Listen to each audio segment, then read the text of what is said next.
오늘 3월 1일 3.1 독립운동이 있은 지가 107주년이 되었습니다.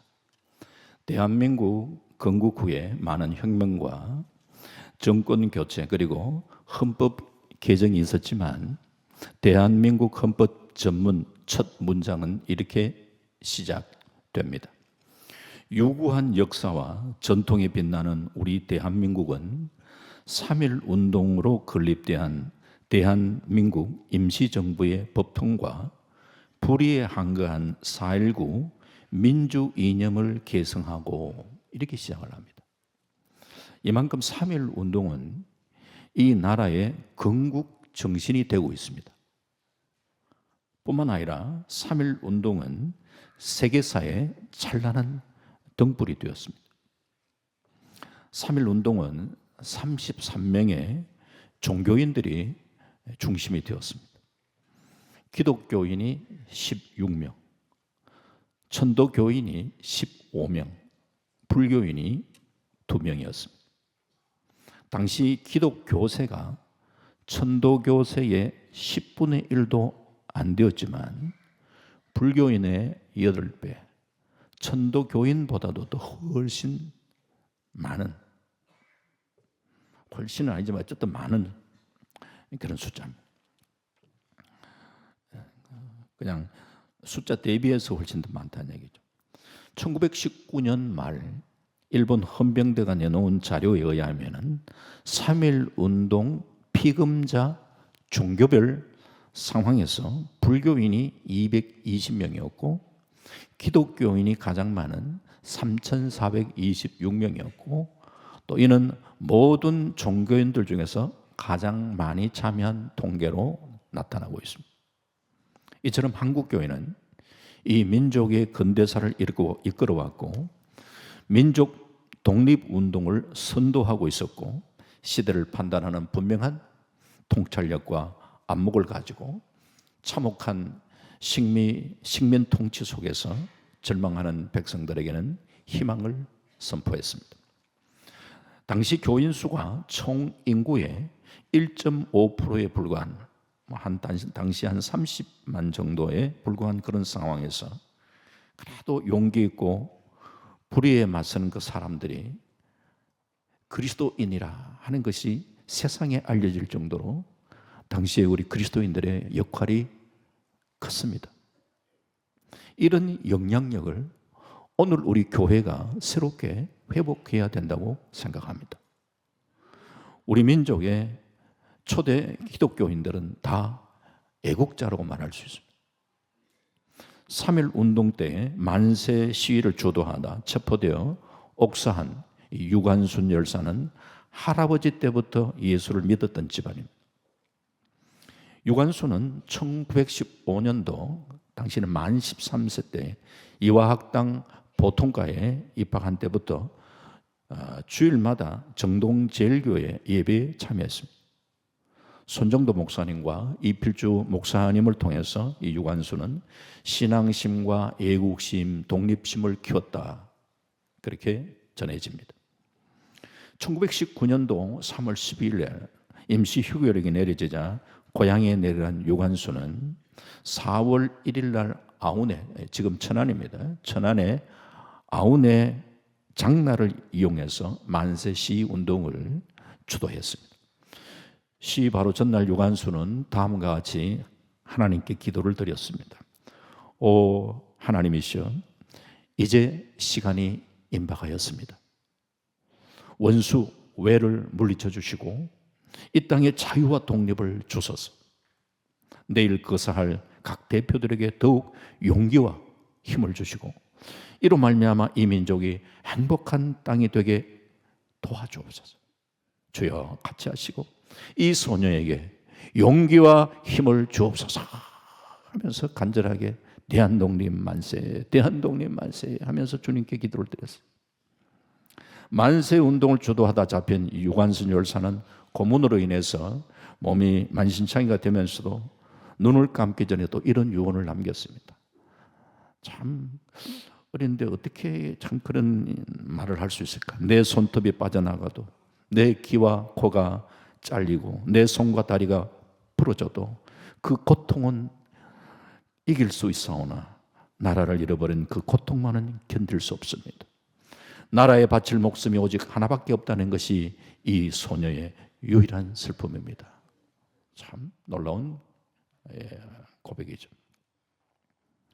서대문 형무소에서 매일 독립 만세를 부르다가 온갖 만행을 당한 유관순은 1920년 9월 28일 날 참 꽃다운 나의 옥중에서 순국했습니다. 오늘 본문에는 이처럼 나라를 위하여 자신의 생명을 드리기를 주저하지 않았던 유관순 열사와 같은 한 여인이 소개되고 있습니다. 그녀는 우리가 잘 아는 에스더입니다. 에스더. 원래 에스더라는 이름의 뜻은 어떤 의미냐? 별이라는 뜻입니다. 별. 이름대로 별처럼 아름답게 산 여인 에스더. 이 여인을 통하여 식어버린 우리의 가슴에 좀 민족을 사랑하는 그 애국의 마음을 좀 더 간직할 수 있는 그런 시간이 되기를 바랍니다. 이 에스더서는 신구약 66권 중에 성경 말씀에 하나님, 예수님, 성령님이라는 말이 단 한 번도 나오지 않은 책이 에스더 말씀입니다. 하지만 그 내용은 보면은 하나님, 예수님, 성령님이라는 그런 단어가 없어도 이 말씀 속에는 역사를 운행하시는 보이지 않는 하나님의 강력한 손길을 느낄 수 있는 책입니다. 오늘 이 말씀 속에 잘 아는 내용이지만 몇 가지를 한번 새겨보려고 하는데, 그 첫 번째가 뭐냐? 우리가 나라를 사랑한 마음이라고 했어요. 우리 나라 운명 공동체 의식이 좀 필요합니다. 나라에 대해서, 나와 우리 나라를 생각할 때 말이죠. 한 운명이다라는 그런 말이죠. 이 에스더서의 이 배경은 주전 5세기 이 바사, 이 페르시아 왕국입니다. 에스더와 사촌 오빠 모르드게는 유다 왕국이 바벨론에게 멸망되어 포로로 그렇게 잡혀갈 때 끌려간 사람이죠. 세월이 흘러서 바벨론도 멸망을 하고 이제 드디어 페르시아 제국이 들어서게 됩니다. 에스더는 일찍이 고아가 되어가지고 사촌 오빠 모르드게의 슬하에서 자라게 됩니다. 그런데 정말 하나님의 놀라운 섭리로 이 에스더가, 고아로 그렇게 자랐던 에스더가 페르시아의 왕후가 된다는 거예요. 참 기적 같은 일이에요. 본래 왕후는요, 귀족 가운데 출신 성분 쫙 따지잖아요. 귀족 가운데 나오는 그런 법이에요. 그런데 당시 정치 상황이 아주 묘합니다. 이 왕후 와스티를 폐위한 그런 상황에 이제 왕도 가만히 생각해 보니까 내가 갑작스럽게 이게 막 욱하는 마음에 이 와스티를 폐위하고 나니까 아마 그리운 마음도 생겼겠지. 그런데 그 폐위에 앞장섰던 그런 정치인들 말이죠. 만약에 와스티를 새롭게 그냥 복권시키면은 이게 목이 날아가는 그런 상황이고, 또 다른 왕후를 세우는 데에 힘 있는 막강한 그런 힘을 갖고 있는 왕후를 만약에 세운다면은 자신들이 어떻게 될지 모르는 거예요. 우리나라도 그렇잖아요. 자신이 어떻게 될지 모르는 이런 상황에 이 대신들이 막 이리저리 막 왕에게 부추기고 하겠죠. 그래서 근본을 따지지 않고 간택하도록 하는 거예요. 왕이시여 하면서 말이죠. 이번에는 전국 각지의 미인들 가운데 선발해가지고 그 중에서 그 왕이 간택을 하도록. 왕이 보니까 여기 조금 더 그런데 약해 보니까. 그래서 이제 그런 근본을 따지지 않도록 왕후를 간택하게 하네. 정치적 상황과 물려 있는 거지. 에스더도 어쨌든 탁월한 미모를 가졌다는 것을 우리는 뭐 알 수가 있고, 그러나 미모만으로는 왕후가 되는 게 아닌 거예요. 하나님의 특별한 참 간섭 가운데 그 자리에 오르게 되었어요. 이때에 오만 불순하기 짝이 없는 하만이라는 총리 대신이 있는데, 이 하만이 유대 민족을 너무너무 미워합니다. 그리고 모르드게를 증오합니다. 이유가 있어요. 이 하만이 뿌리가요. 에스더 3장 1절에 보면은 아각 사람이라 그랬거든요. 아각 사람. 이 아각 사람은 아말렉 족속을 이야기하는 거예요. 이 아말렉 족속과 이스라엘은요, 이 철철지 이게 원수예요. 심지어는 출애굽기 17장 16절에 보면은 하나님께서 아말렉과 더불어 대대로 싸우리라 그랬잖아요. 그런 뿌리가 있는 거예요. 그러니까 이 하만이 몰락하는 그 이유의 큰 나름의 깊은 뿌리 속에는 이런 말씀들이 있는 거죠. 근데 이제 하만의 입장에는 자기에게 고분고분하지 않던 모르게되기를 어떻게 하면 처형시키고 싶은 마음은 있지만 왕후 이 에스더의 사촌 관계니까 그렇게 하지 못하고 속앓이만 하는 거예요. 그런 중에 하만이 모르드게뿐만 아니라 페르시아 제국 안에 있는 모든 유대인을 몰살시키기 위한 치밀한 음모를 꾸미게 되고 마침내 전 유대인을 학살해도 좋다 하는 그런 결제를 아하수에로 왕에게 받아내는 거예요. 이때 엄청난 뇌물을 주고 왕이 잘못 판단이 좀 흐리게 해가지고 결제를 하만이 이제 쾌제를 부르고 서기관들을 소집하고 대신들과 각 지방 총독과 관리들에게 보낼 조서를 쓰게 합니다. 그리고는 각 지방과 민족의 말로 번역해서 왕의 반지로 인을 친 다음에 전국 각지에 그 조서를 공포하기 이르게 됩니다. 그 조서의 내용은 12월 13일 하루 동안에 남녀노소 할 것 없이 유다인들은 모조리 다 죽이고 그의 재산을 다 몰수해라. 그게 법으로 딱 정해진 거예요. 이때 에스더의 사촌 오빠 모르드게는 이토록 무시무시한 음모가 진행되고 있다는 사실을 에스더 왕비에게 찾아가서 얘기를 하는 거죠. 그리고 자초지종 얘기를 한 후에 에스더에게 충고를 합니다. 에스더 4장 13절 말씀 보니까 함께 봅니다. 시작. 모르드게가 그를 시켜 에스더에게 화답하되 너는 왕궁에 있으니 모든 유다인 중에 홀로 목숨을 건지리라 생각하지 마라. 에스더에게 회답을 하네. 이 말씀은 네가 지금 왕후가 되어서 왕궁에 지금 편하게 지내면서 내 목숨만 안전하면 된다고 생각하지 마라. 모든 유다인이 멸망당한다면 너 역시 화를 면하기 어렵다 하는 충고를 하는 거예요. 에스더를 향한 이 모르드게의 이 충고는 2500년 전에 그냥 단순한 충고로만 우리가 넘어갈 게 아니라는 거예요. 오늘 이 시대를 살아가는 우리를 향하는 충고일 수도 있다는 거죠.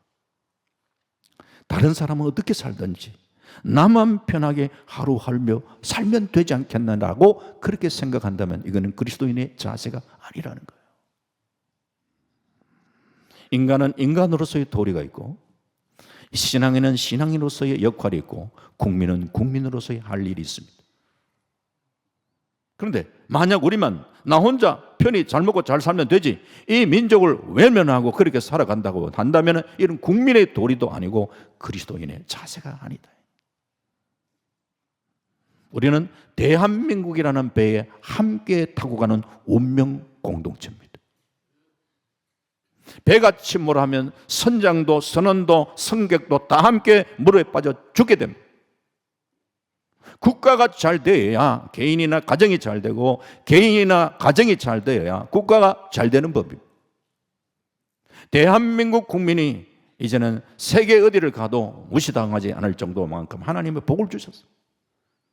하지만 국가가 바로 서지 못한다면은 이거 금방 허물어집니다.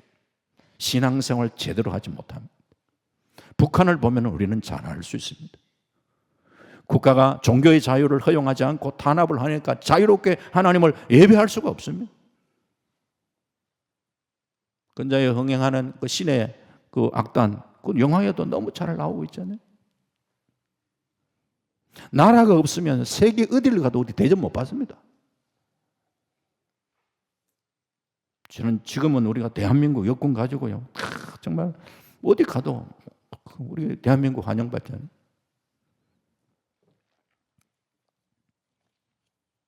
바른 신앙이라면 나라를 사랑합니다. 일본의 유명한 기독교 사상가 오츠미라가 앉아. 나는 두 죄를 사랑한다. 하나는 지저스 크라이스트, 또 하나는 나의 조국 재팬이다. 일본인이니까 그렇게 이야기하죠. 우리는 나의 조국 대한민국입니다. 이렇게 고백을 해야죠. 한국에서 오래 살았던 일본인 이케하라 마모루라는 사람이 맞아 죽을 각오로 쓴 한국의 비판이라는 책을 썼어요. 거기 보면 뭐 빨리빨리 문화, 체면 문화, 냄비 근성, 뭐 준법 정신 부족 뭐 이런 것들도 얘기를 하지만 내용 속에 이런 내용이 있어요. 한국 사람은 영리하고 똑똑한데 자기밖에 모른다. 일본 사람은 아무리 자기에게 개인적으로 이익이 되어도 나라의 손해가 되면 그 짓을 안 한다. 그런데 한국 사람은 나라야 망하든 말든 자기 개인에게 유익이 되면 물불을 가리지 않는다. 다 맞는 말은 아니지만 그래도 이게 다 부정할 수가 없는 그런 틀린 글 같지가 않아서 우리를 부끄럽게 한다는 거예요. 서울 한복판 길거리에서 천진난만하게 뛰놀던 어린아이 하나가 자동차에 치였어. 운전사가 피를 줄줄 흘리는 그 어린아이를 가슴에 품고 한 병원으로 달려갔습니다. 그러나 병원에서는 보니까 애가 너무 위독하냐, 치료 가운데 어떻게 잘못될지 모른다는 그런 판단을 하면서 그 부모가 지금 모르는데, 누군지 모르는데 사인할 수 없다, 받을 수 없다. 그래서 병원 치료를 거부합니다. 운전사는 안타까운 마음으로 이 병원 저 병원으로 달려가 보았지만 다 거절당. 생명이 위급하니까 마침내 이 어린 소녀는 운전사의 품에 안긴 채 숨을 거두고 말았어요. 사후에 조사를 해보았더니 이 어린 아이는 맨 처음에 치료를 거부했던 병원장 딸이었어요. 얼마나 통탄했겠습니까? 나라의 문제. 아이고, 나라 문제지. 나하고 무슨 상관이야. 이웃, 교회, 나하고 무슨 상관이냐. 이게 아니니. 특별히 오늘 나라에 대한 생각을 할 때에 나라와 우리 개인이 별개라고 생각하지 말고 함께하는 한 배를 타고 온 그런 운명 공동체라는 의식이 우리에게 더 필요하지 않겠습니까? 에스더 4장 16절에 모르드게가 네 혼자 목숨 건지려고 생각하지 마라 라고 충고하는 그 충고에 에스더가 답변하죠. 당신은 가서 수산에 있는 유다인을 다 모으고 나를 위하여 금식하되 밤낮 3일을 먹지 말고 마시지도 마소서. 나도 나의 시녀와 더불어 이렇게 금식한 후에 규례를 어기고 왕에게 나아가리니 죽으면 죽으리다 하니라. 뭐 유명한 말이잖아요. 함께 우리가 합심해서, 다 방법이 없으니까 기도하자. 금식하고 기도하자. 합심해서 하나님의 도움을 간절하게 지금 현재 요구하고 있는데 무슨 문제 때문에? 나라 때문에. 다시 말하면은 내 개인과 나라가 별개가 아니라 함께하는 운명 공동체라는 그 의식을 가지고 있기에 우리가 함께 금식하고 나가자라고 이야기하는 이런 같은 운명 공동체의 의식을 우리는 가질 수 있어야 합니다. 두 번째, 이때를 위해 준비된 자라. 내가 이때를 위해 준비된 자가 아닌가, 이런 의식, 이게 필요하다는 거예요. 현대인이 가장 무서워하는 것은 질병도 가난도 아닙니다. 현대인이 가장 무서워하는 것은 허무라고 이야기합니다. 의미상실이라고 이야기합니다.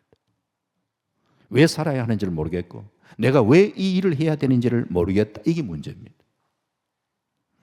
왜 내가 참아야 하는지 그걸 모르는데 왜 자꾸 참으라고만 이야기하느냐. 이게 어려운 거예요.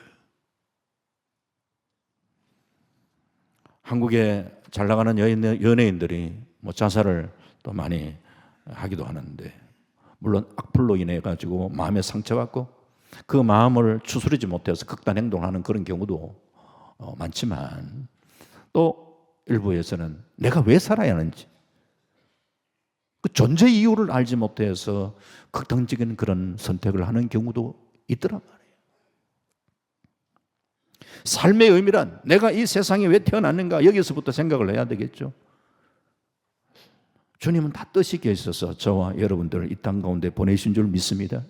이 시대에 이 역사의 한가운데서 주님은 왜 나를 이곳에 보내셨을까? 이걸 한 번씩 우리가 생각하며 살아봐야 되지 않겠습니까? 적어도 내가 이 일을 위해서 하나님께서 이 부르심 앞에 하나님께서 이 일 때문에 나를 보내셨구나, 나를 부르셨구나 라는 그런 확신 속에 살아간다면 그 사람은 복된 사람이에요.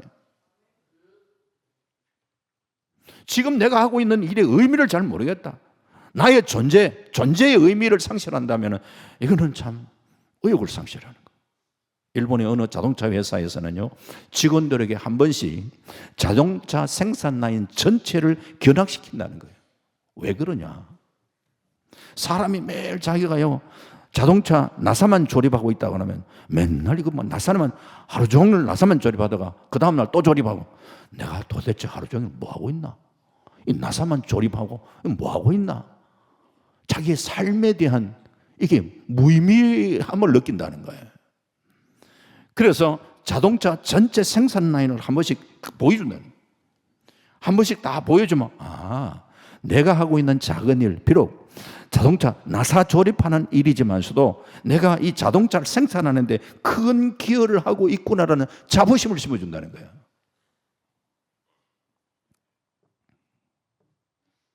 지금 에스더는 인생의 중요한 결단을 해야 되는 그런 시점이 있습니다.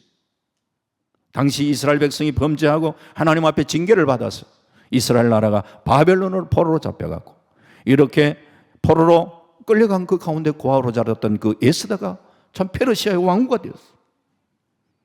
근데 참 하만이라는 그 못된 사람 하나 때문에 그의 관계에 넘어가가지고 왕이 지금 실수를 하잖아요. 그 왕이 잘못된 어떤 결정을 이미 벌써 도장을 찍어버렸어요. 그래서 수산성에 있는 온 이스라엘 사람은 하루아침에 지금 몰살되게 되어 있는 상황이란 말이에요. 이제 왕으로서 왕에게 들어가서 왕이시여 그러시면 안 됩니다 하면서 그냥 마지막으로 왕후가 왕에게 그냥 가서 한번 간하는 것밖에 없는 거예요. 그러나 이것도 위험한 거예요. 이미 우리 잘 알지만 에스더 4장 11절 보면요, 옛날에 전제군주기 때문에 왕은 사람 생사 권한을 지금 손에 쥐고 있습니다. 왕은 자신의 신변의 안전을 위해서 왕 허락 없이 가까이 못 오는 거예요. 왕후라도 허락 없이 오면 못 치게 되는 거예요. 만약에 허락 없이 왕 앞에 가까이 나올 때 왕이 그래도 보고 기쁘게 받으면서 자기가 갖고 있는 그 쥐봉, 금휴를 들려주면 그러면 허락되는 걸로 알고 사는 거예요. 하지 않고 그 금휴, 그 쥐봉을 들지 않는다 이러면 죽는 건 끝이라는 거예요. 지금 에스더가 고백하는 대로 그녀도 벌써 30일 동안이나 왕 앞에 부름을 받지 못한 상황이라면, 이런 순간에 그녀는 중요한 결단을 하게 돼요. 모르드게가 그녀에게 강하게 얘기를 합니다. 에스더 4장 14절 말씀에 함께 볼까요? 시작. 이때에 네가 만일 잠잠하여 말이 없으면 유다인은 다른 데로 말미암아 노임과 구원을 얻으려니와 너와 내 아버지 집은 멸망하리라. 네가 왕후의 자를 얻은 것이 이때를 위함이 아닌지 누가 알겠느냐 하니라. 만약에 네가 나서지 않는다 그러면은 하나님은 다른 길로 우리 민족을 구원하실 것이야. 하지만 너와 내 아버지 집은 멸망해. 그리고 네가 지금 왕후의 자리에 지금 앉아있는 이것은 바로 이때를 위함인지 아닌지 어떻게 알겠냐.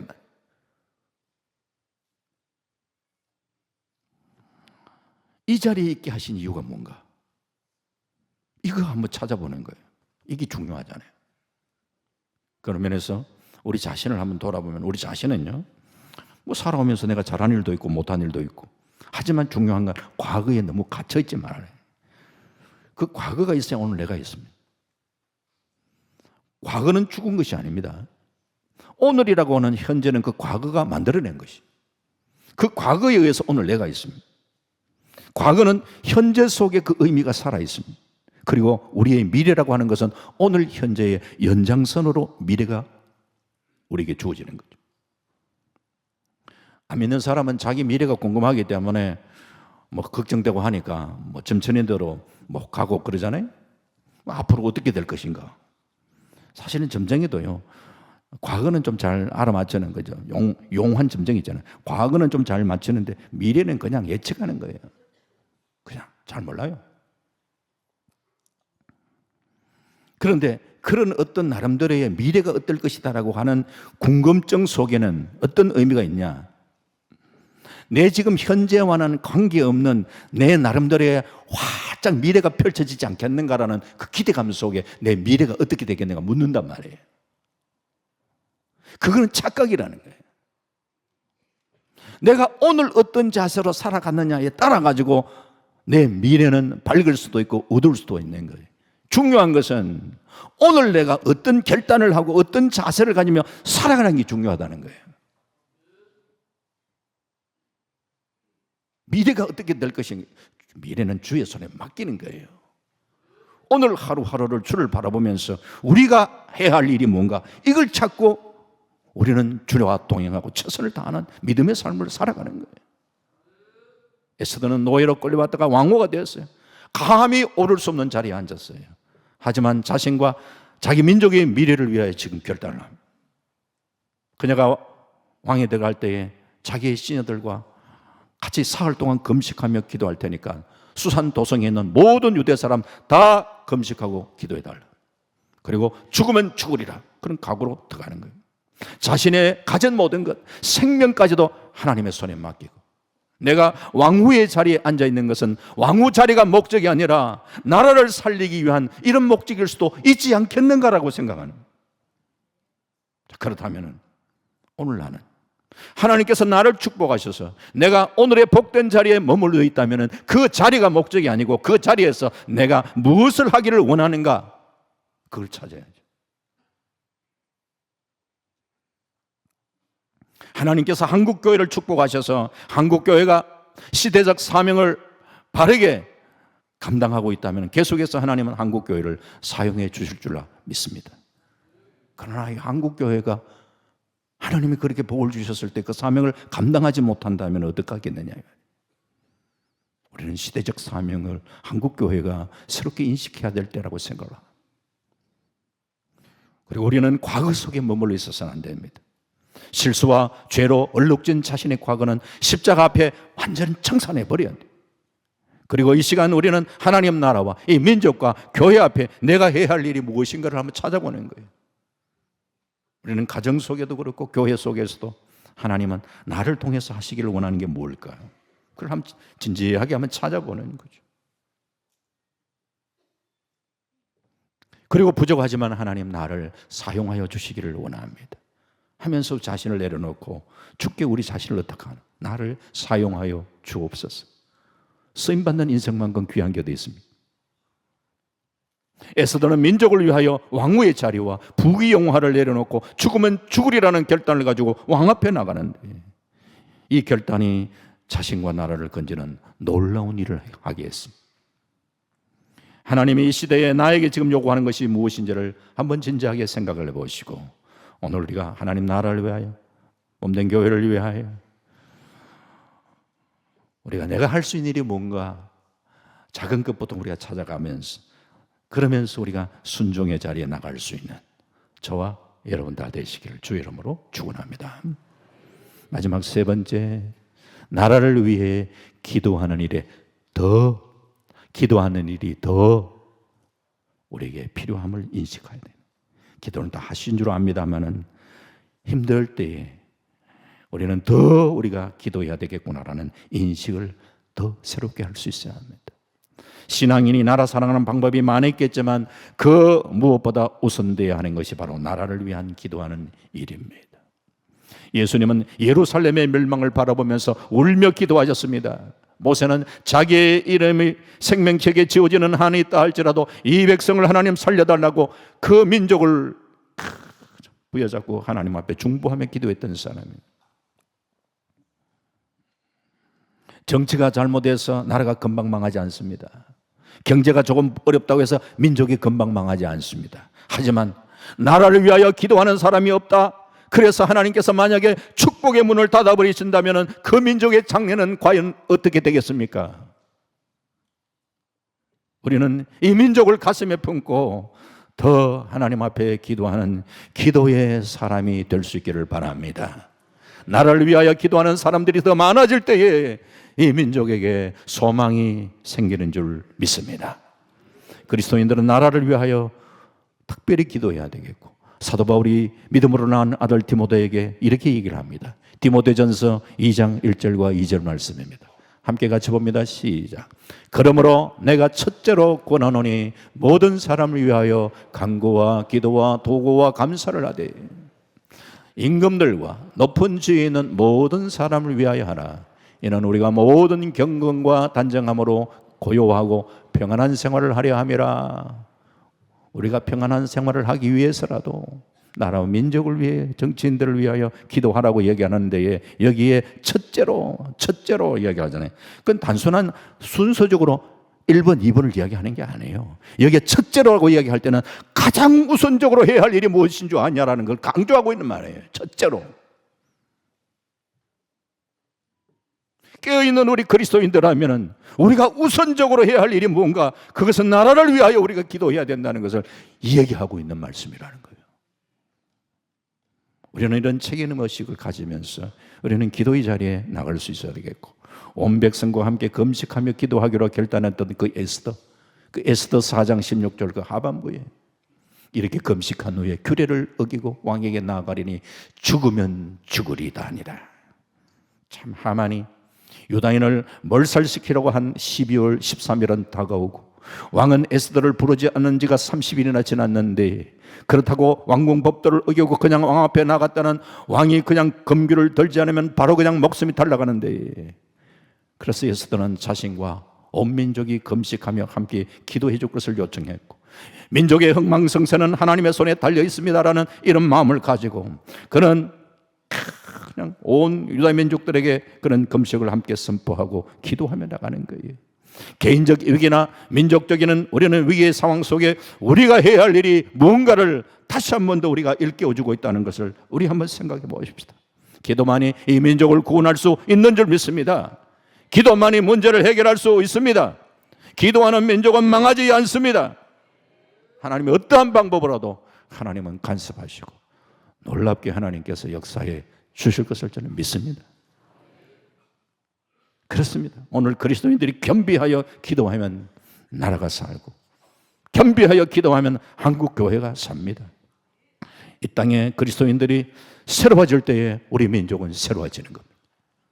지금은 한국 교회와 우리 성도들이 좀 더 겸비하여 하나님의 긍휼을 기다릴 때입니다. 에스더는 죽으면 죽으리라 결단하고 분연히 일어났습니다. 이 세상에서 가장 무서운 사람은 죽음을 겁내지 않는 사람이에요. 로마의 박해자들이 기독교를 이기지 못한 것은 기독교인들이 이 죽음을 두려워하지 않았기 때문이에요. 3.1 운동이 우리에게 남겨준 가장 소중한 유산은 바로 정의와 진리를 위해서라면 죽음을 두려워하지 않는 겁니다. 이날 일제는 교회를 부수고 종탑을 헐어버리고 성경과 찬송을 빼앗아 불태우고 주요 기독교 인사들을 검거하여 투옥하고 고문했습니다. 하지만 죽음을 두려워하지 않고 일제의 만행에 분연히 맞섰습니다. 오늘 우리가 이 3.1 운동 107주년을 하필 맞이하는 이 3월 1일 이 주일 아침에, 그래서 이 나라에 대한 참 우리가 잘 아는 말씀이라도 또 한 번 도전을 좀 드리고 싶은 마음으로 이 말씀을 드립니다. 이 말씀을 받아보면서 우리도 일사각오의 신앙을 다시 한 번 더 회복할 수 있기를 바랍니다. 기독교에는 국경이 없으나 기독교인들에게는 조국이 있다는 말이 있어요. 우리는 국경을 넘어 열방의 복음을 전파해야 되지만 우리 그리스도인들에게는 조국이 있다는 거예요. 오늘 우리는 한국 민족이 정말 하나님 앞에 바로 서기를, 또 구원받기를 위하여 우리는 기도해야 될 것입니다. 일찍이 예수님의 제자들이 조국이 로마로부터 해방받기 위하여 예수님 성천하시기 전에 예수님께서 사도행전 1장 6절에 이렇게 물었습니다. 그들이 모였을 때 예수께 여쭈 이르되 주께서 이스라엘 나라를 회복하심이 이때입니까? 언제입니까? 언제 로마의 압제에서 우리가 해방될 수 있습니까? 이때입니까? 주님은 진정한 회복이 무엇이고 진정한 예국이 무엇인지 이어서 하는 답변은 너무나 잘한 말씀이죠. 사도행전 1장 7절과 8절입니다. 같이 한번 봅니다. 시작. 이르시되 때와 시기는 아버지께서 자기의 권한에 두셨으니 너희가 알 바 아니요. 오직 성령이 너희에게 마시면 너희가 권능을 받고 예루살렘과 온 유대와 사마리아와 땅끝까지 이르러 내 증인이 되리라 하시니라. 아멘. 우리 민족 회복의 궁극적 해답을 지금 현재 주고 계시는 말씀이에요. 진정한 예국의 길이 어떤 것인가? 오늘 그리스도인들이 성령을 받고 성령에 충만하여 오늘 우리는 우리 조국을 뛰어넘어 우리는 열방의 주의 복음을 전가하는 하나님 나라가 온 땅 가운데 임하는 이런 꿈을 꾸면서 우리는 선교적 사명을 감당해 나가는 이것이 또한 우리가 애국하는 길임을 말씀해 주고 있습니다. 동족 구원을 향한 사도 바울은 자신이 저주를 받아 그리스도에게 끊어질지라도 동족이 구원받을 수 있다면 그 길을 택하기를 원했던 사람입니다. 예수 그리스도는 온 인류를 위하여 십자가를 지셨고 사도 바울은 자기 민족 이스라엘을 향하는 이 피 끓는 애국심을 가지고 있었습니다. 에스더가 이스라엘 민족들과 함께 금식하고 기도하며 죽으면 죽으리라는 그런 각오로 나갔을 때에 하나님은 놀랍게 응답해 주셨습니다. 유다인을 죽이려고 세워두었던 사형대에 대적 하만이 달리는 이 통쾌한 대역전극이 펼쳐졌습니다. 에스더는 왕비로서의 그 지위가 더 높아졌고 왕의 사랑을 더 받게 되었으며 모르드게는 하만이 앉았던 총리 대신의 자리에 앉게 되었습니다. 말씀했습니다. 오늘 이 땅에 그리스도인들이 조국을 사랑하는 그 마음이 새롭게 일어날 수 있기를 바랍니다. 하나님이여 이 민족을 긍휼히 여겨 주옵소서. 황무한 이 땅을 새롭게 하여 주옵소서. 어둠과 절망 가운데 있는 우리들에게 희망의 불을 붙여 주시옵소서. 우리가 기도해야 되지 않겠습니까? 주여, 교회에 성령의 사바람이 불게 하시고 3.1 운동 때 만세 소리만큼 우리가 외치면서 하나님 우리를 불쌍히 여겨 주옵소서. 기도해야 되지 않겠습니까? 하나님 우리 한국교회가 새롭게 일어날 수 있도록 도와주시옵소서. 우리가 그렇게 기도하면서 우리 동부교회가 한국교회의 희망의 불씨를 지피는 이 불소식의 역할을 감당하는 저와 여러분 다 되시기를 주의 이름으로 축원합니다. 아멘. 아버지 하나님 감사합니다. 새로운 3월을 맞이하면서 3월 1일 거룩한 성일 하나님 3.1 만세운동 일어났던 107주년을 맞이하는 이 시점에 또 한 번 말씀을 통하여 하나님 우리 각 개인이 나라와 한 운명 공동체라는 의식을 다시 한번 우리 가슴에 심어 주시기를 원합니다. 하나님께서 이 땅에 우리를 보내셨을 때에 나를 통하여 하나님 하시기를 원하시는 주의 선하신 뜻이 무엇인지를 우리가 바르게 분별하며 가정에서나 교회에서나 이 민족 앞에 내가 해야 할 일을 바르게 찾고 순종의 자리에 나갈 수 있는 자들 되게 주여 도와주시기를 원합니다. 우리가 나라 민족을 위해서 기도를 하고 있지만 이렇게 힘들고 어려운 이 시대 속에 더 깨어 기도하는 하나님의 사람들, 기도의 사람들 되게 하여 주시옵소서. 예수님 이름으로 기도하옵나이다. 아멘.